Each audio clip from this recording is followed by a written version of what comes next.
Assalamualaikum warahmatullahi wabarakatuh. Perkenalkan kami dari kelompok 2 akan mempresentasikan tentang analisis faktor-faktor yang mempengaruhi luas area kacang kering dan penanganan multikulineritas menggunakan metode regresi lasso. Kelompok 2 ini terdiri dari Farah Febi, Yeni Agustin, Erzali, Cindy Aulia, Cindy Melani, Deanda, dan Yusiana dengan dosen Bumike dan Mukti. Pada praktikum ini kita menggunakan data dry bean atau data kacang kering. Di data ini ada beberapa jenis kacang yang kita pilih jenis seker yang berjumlah sebanyak 2027 data. Next. Untuk variabel yang digunakan ada variabel prediktor terdiri dari perimeter atau keliling kacang, yang kedua kompleks area atau area cembung, dan yang ketiga equidip diameter atau diameter lingkaran. Untuk variabel respon ada area yaitu luas area kacang.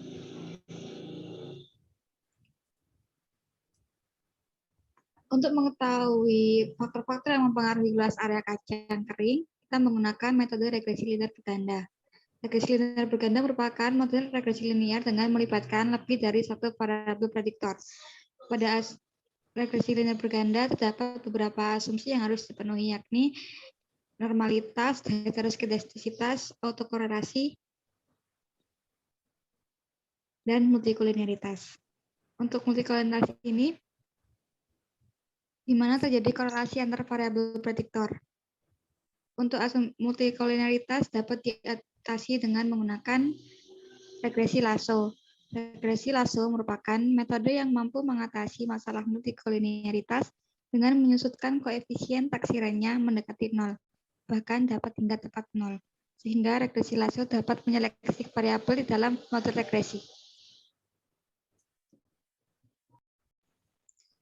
Untuk langkah analisis dari penelitian ini, yang pertama kami melakukan karakteristik data, lalu melakukan pre-processing data, meliputi menghapus nilai, mengatasi nilai non-missing value atau juga nilai outlier, kemudian melakukan uji korelasi untuk mengetahui hubungan antara variabel, kemudian menaksir model regresi linear berganda, lalu melakukan uji asumsi IIDN meliputi uji distribusi normal, uji homogenitas, dan uji autokorelasi.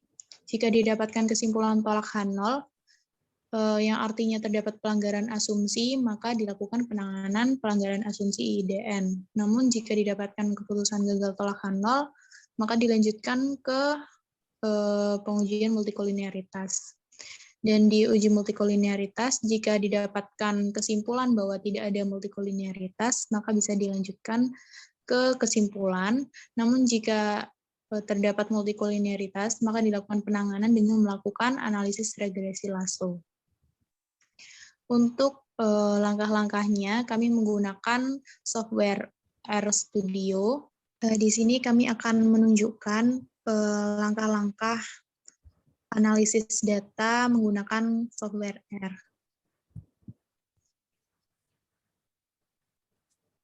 Data yang kami gunakan adalah bernama DryBean 6.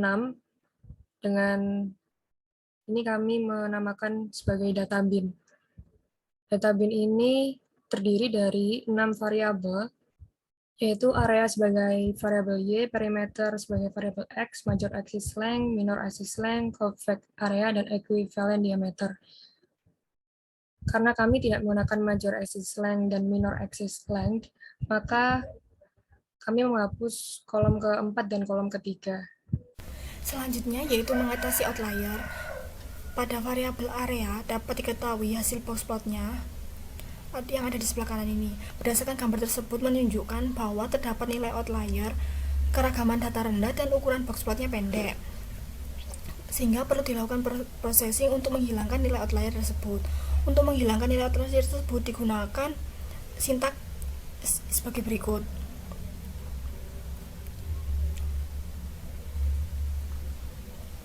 Nilai outlier yang ada pada gambar yang ada di sebelah kanan dapat dilihat pada hasil output yang ada di sebelah bawah ini.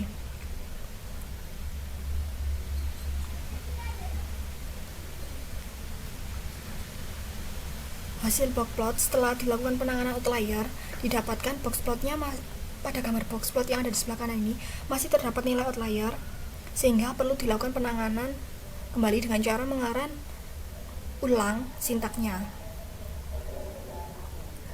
Nilai outlier yang ada pada gambar yang ada di sebelah kanan ini dapat dilihat pada bagian bawah ini.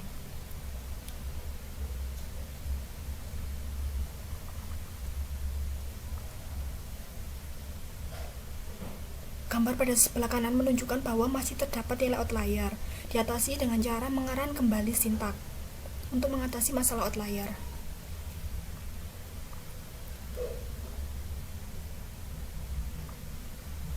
Karena masih terdapat nilai outlier, maka dilakukan dengan cara mengarang kembali sampai nilai outlier pada boxplotnya hilang. Nilai outlier yang ada di sebelah kanan ini yaitu 51.342. Dapat dilihat pada output yang ada di sebelah bawah ini.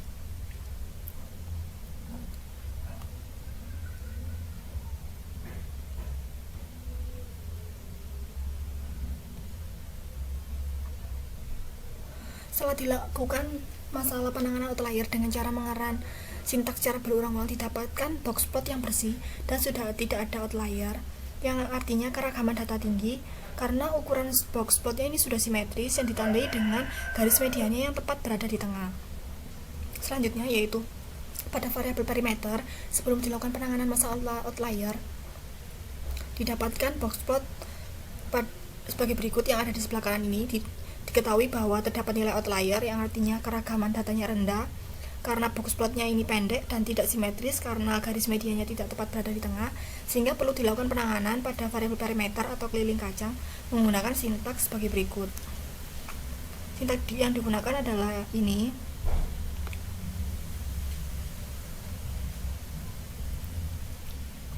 Untuk mengetahui nilai outliernya dapat digunakan sintaks print outlier.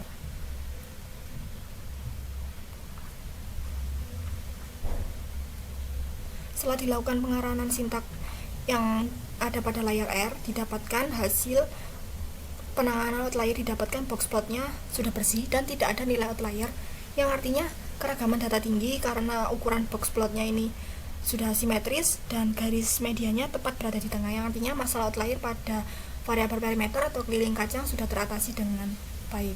Selanjutnya yaitu variabel convex area atau area cembung. Sebelum dilakukan penanganan masalah outlier, didapatkan hasil boxplot terdapat nilai outlier yang ditunjukkan pada gambar sebelah kanan ini, terdapat nilai outlier. Untuk mengatasinya menggunakan sintak sebagai berikut. Untuk menampilkan nilai outlier yang ada pada boxplot ini menggunakan sintak print outlier. Nilai outlier pada gambar tersebut adalah 51.717.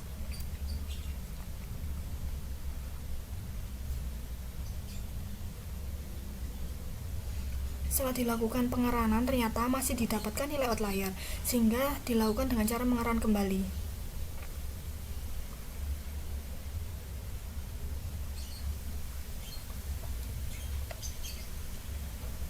Setelah dilakukan mengerang sintaks secara berulang-ulang, didapatkan hasil boxplotnya sudah bersih dan tidak ada nilai outlier, yang artinya keragaman datanya tinggi karena boxplotnya sudah simetris dan garis medianya tepat berada di tengah.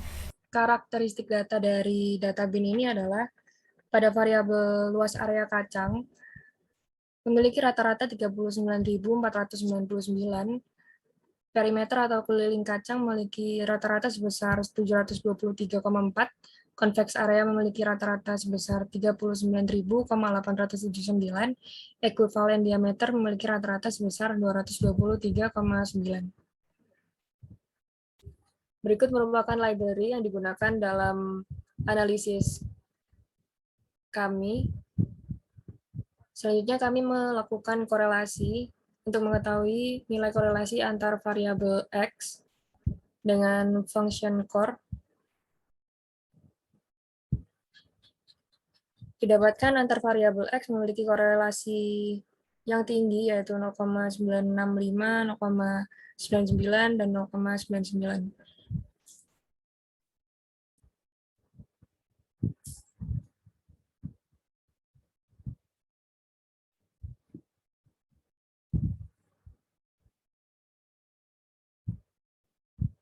Selanjutnya dilakukan visualisasi plot korelasi menggunakan function seperti berikut. Dengan menggunakan library performance analytic didapatkan visualisasi grafik korelasi sebagai berikut.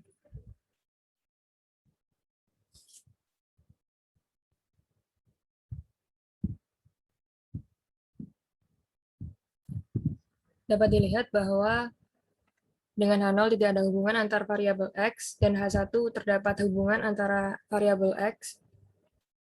Didapatkan variabel area luas kacang, area cembung atau convex area, diameter lingkaran atau eclipse diameter memiliki nilai p-value kurang dari alfa sebesar 0,05 dan juga nilai korelasi yang tinggi sehingga diputuskan tolak H0 yang artinya terdapat hubungan antara variabel X. Dapat dilihat juga antar variabel memiliki hubungan yang positif karena garisnya mengarah ke kanan atas. Setelah dilakukan korelasi, dilakukan estimasi parameter model regresi linear berganda. Selanjutnya untuk model regresi linear berganda, model yang terbentuk yaitu Y sama dengan min 7609 min 6,518x1 plus 0,8095x2 plus 87,26x3 plus error. Di mana artinya yaitu jika keliling kacang bertambah 1 piksel, maka luas area kacang berkurang sebanyak 6,518 dengan syarat variabel lain yang ada dalam model adalah konstan.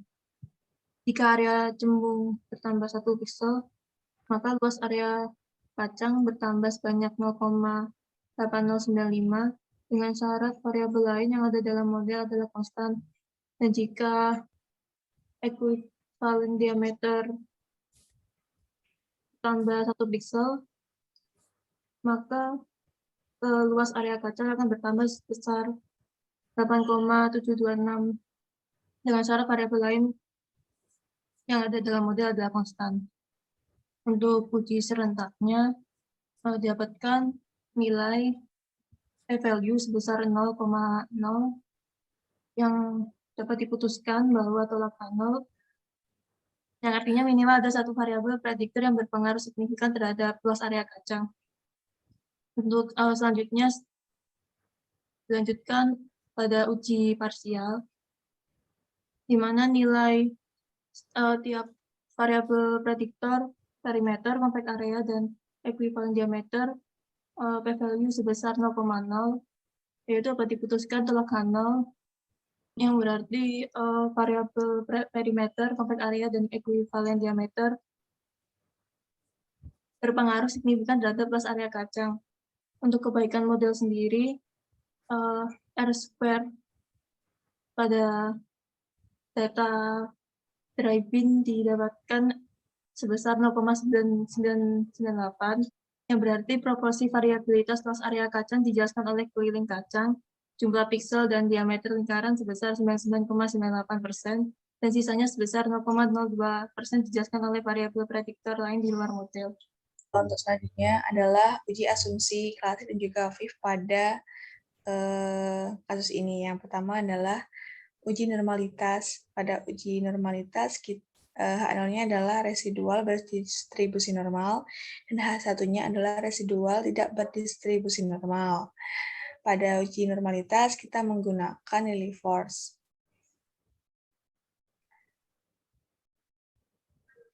Pada uji normalitas didapatkan bahwa nilai dari Kolmogorov-Smirnov-nya itu sebesar 0,0997 dan juga p-value-nya itu sebesar 0, sehingga dapat disimpulkan bahwa p-value kurang dari alfa, maka diputuskan tolak H0, yang artinya adalah residual data tidak memenuhi asumsi distribusi normal. Pada output plot di samping dapat dapat jelaskan bahwa gambar plot terlihat titik-titik tidak mengikuti atau mendekati garis diagonal, sehingga dapat disimpulkan data tidak memenuhi asumsi distribusi normal.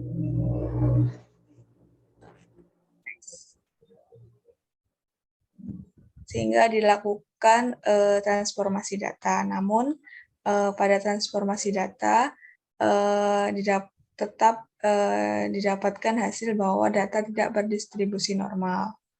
Terus selanjutnya adalah uji homoskedastisitas. Pada uji homoskedastisitas, H0-nya adalah residual memenuhi uji asumsi identik atau tidak terjadi homoskedastisitas. Satunya adalah residual tidak memenuhi asumsi identik atau terjadi heteroskedastisitas. Untuk hasilnya didapatkan bahwa p-value-nya sebesar 0,959, ya, artinya p-value lebih besar daripada alfa, maka diperoleh kesimpulan gagal tolak H0 yang artinya data memenuhi asumsi identik. Untuk selanjutnya adalah uji independensi. Pada uji independensi kita menggunakan Durbin-Watson. H0-nya adalah asumsi independen terpenuhi atau tidak terdapat autokorelasi. H1-nya adalah asumsi independen tidak terpenuhi atau terdapat autokorelasi. Didapatkan hasil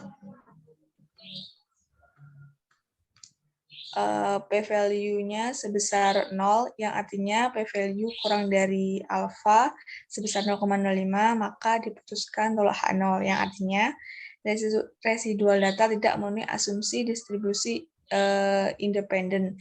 Maka selanjutnya adalah dilakukan penanganan menggunakan Cochrane-Orchard. Diperoleh hasil bahwa p-value-nya itu sebesar 0, sehingga dapat disimpulkan bahwa p-value kurang dari alfa, sehingga tolak H0, artinya residual data tetap tidak memenuhi asumsi distribusi independen. Selanjutnya,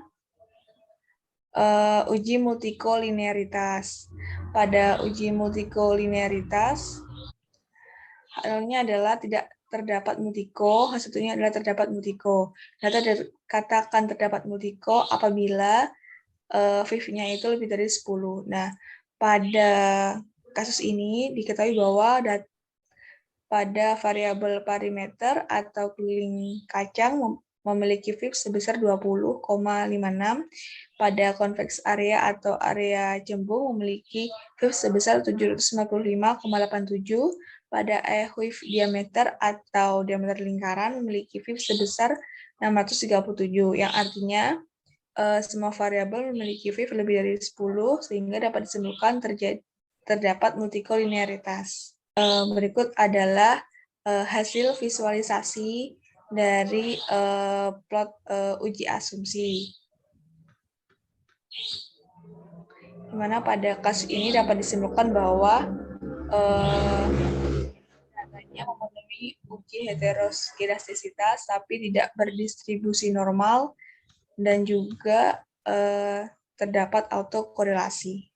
Karena pada uji multikolinearitas didapatkan kesimpulan bahwa data tidak memenuhi asumsi multikolinearitas, maka dilanjutkan dengan menggunakan analisis regresi Lasso. Pada regresi Lasso, kami menggunakan library GLMNet. Kemudian untuk mendefinisikan variabel Y, kami memberi nama dengan nama area dan diambil dari data bin pada kolom area. Kemudian untuk mendefinisikan variabel X, kami menggunakan seluruh data yang ada di data bin, kecuali pada kolom 1, karena kolom 1 itu adalah kolom area yang mana area merupakan variabel Y. Sudah didapatkan variabel X dengan 3 variabel X, kemudian kami mendefinisikan lambda, di mana lambdanya diambil dari rentang min2 sampai 3. Dan untuk menampilkan lambda, kami menamainya dengan nama fit, menggunakan variabel X yang tadi sudah didefinisikan dan variabel Y, dan alfanya 1 untuk Lasso, dan lambda yang digunakan adalah lambda yang tadi sudah didefinisikan. Nah, fit ini berisi nilai lambda. Mulai dari 1 sampai indeks 51. Kemudian untuk mengetahui lambda yang paling terbaik, kami menamainya dengan CVFit. Nah, selain dengan CVFit ini, nah di CVFit kan didapatkan nilai lambda yang paling minimum itu 0,01 pada indeks 51. Nah, kami juga bisa menggunakan nama optimum lambda untuk memanggil lambda yang paling optimum dengan sintaks CVFit $lambda.min. Di sini dimaksudkan untuk memanggil lambda yang paling minimum, selain dengan cara yang tadi. Nah, didapatkan lambda yang paling optimum adalah 0,01, sama seperti output dari CVFit tadi. Kemudian dari lambda terbaik yang sudah didapatkan, kami dapat membentuk model regresi Lasso yang terbaik. Nah, untuk mengetahui koefisien beta dari model, kami menamainya dengan nama lambda beta, di mana menggunakan sintaks CVFit $glmnet.fit $beta.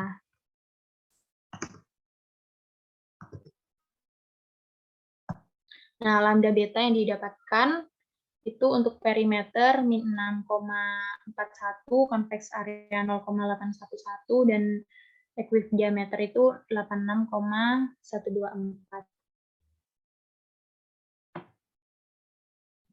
Kemudian untuk mengetahui kebaikan modelnya, kami menggunakan R-square-nya secara manual. Jadi di sini kami memanggil Y-predicted atau Y-fit.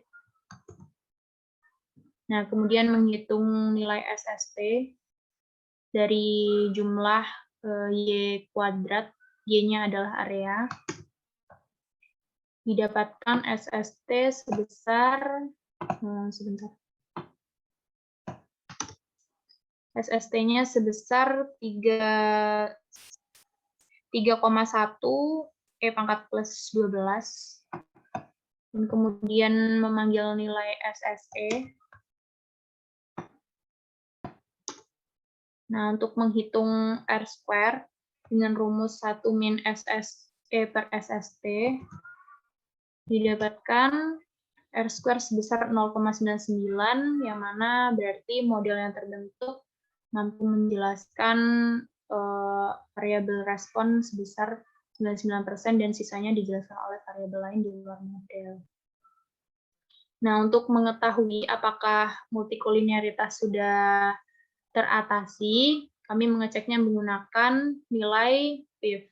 Nah, untuk nilai VIF sendiri, di sini kami menggunakan perhitungan manual, yang mana rumus dari VIF adalah 1 per tol. Nah, tol itu adalah 1 min R kuadrat, di mana R-nya adalah korelasi. Nah, untuk R1 di sini adalah korelasi untuk perimeter atau X1 dan X2. Nah, korelasinya sebesar 0,97. Untuk korelasi antara X1 dan X3, kami menamainya R2. Didapatkan korelasinya sebesar 0,96. Dan untuk convex area dan equivalent diameter, kami menamainya R3. Didapatkan 0,99. Nah, karena rumus dari VIF itu menggunakan R kuadrat atau korelasi 1 square sebesar 0,94, R2 sebesar 0,93, dan R3, oh maaf, di sini R3-nya harusnya pangkat 2. Nah, didapatkan 0,998. Nah, untuk menghitung VIF, menggunakan rumus 1 per 1 min dari R kuadrat tadi. Didapatkan VIF 1 sebesar 17,23, yang mana ini lebih dari 10, jadi terdapat indikasi masih terjadi kasus multikolinearitas Untuk yang PIV 2 sebesar 14,73, juga masih di atas 10 ya. Jadi masih dikatakan terjadi multikolineritas. Untuk yang PIV 3 didapatkan sebesar 534,23, yang mana ini jauh di atas 10. Jadi masih ada indikasi terdapat multikolineritas. Untuk regresi Lasso ini selain menggunakan GLMNet juga bisa menggunakan algoritma LARS. Jadi kalian juga bisa membandingkan antara hasil dari menggunakan algoritma GLMNet dan juga menggunakan LARS, dan nanti bisa didapatkan penanganan PIV yang lebih baik lagi. Sekian tutorial yang bisa kami sampaikan. Mohon maaf apabila terdapat kekurangan dalam penyampaian tutorial, sintak, maupun interpretasi yang kami sampaikan sebelumnya. Terima kasih banyak atas perhatiannya. Sekian dari kami. Wassalamualaikum warahmatullahi wabarakatuh.